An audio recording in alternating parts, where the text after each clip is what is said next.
Gupta is taking his fight to the courts. This time it's Varun Gupta. He wants his bail conditions relaxed so he can leave the country. He is the nephew of the infamous Gupta brothers and is one of the accused in the Estina Dairy project scandal. eNCA's Erin Bates is in the newsroom. She's been working that story for Newsday today. So Erin, good afternoon to you. He's approached the court in a bid to have the bail conditions relaxed, and the proceedings began, I think, last week, Thursday or Friday, if I remember correctly.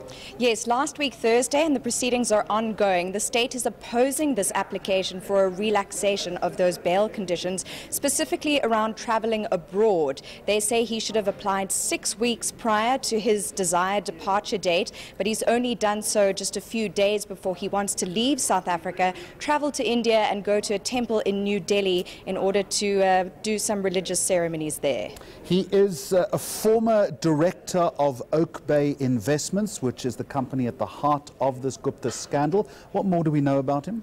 Well, that's come up as a bit of a rub in proceedings today, Jeremy. His lawyers argued that he's in fact a director at Oak Bay Resources and not Oak Bay Investments, and that the state has indicated in confusing the two that it has a weak case. Several times Advocate Helens for Varun Gupta has argued that the state has a weak case and that this has given him hope and confidence that he can in fact leave the country, go to India and return, because he believes that he doesn't face such a great threat based on what the state's been able to indicate thus far. All right, Erin, explain how all of this then fits into the Estina Dairy scandal. So Varun Gupta is one of the 8 accused who appeared in court in February and faced charges including corruption, fraud, attempt to commit fraud and theft.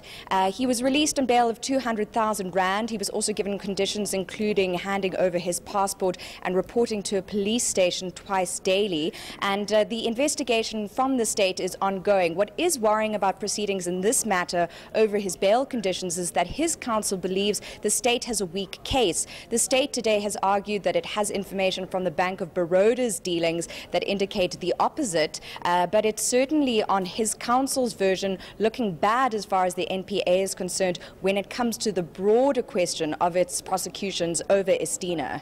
Against the possibility of flight risk and also the complexities of this case, Erin, is this likely to wrap up today, do you think?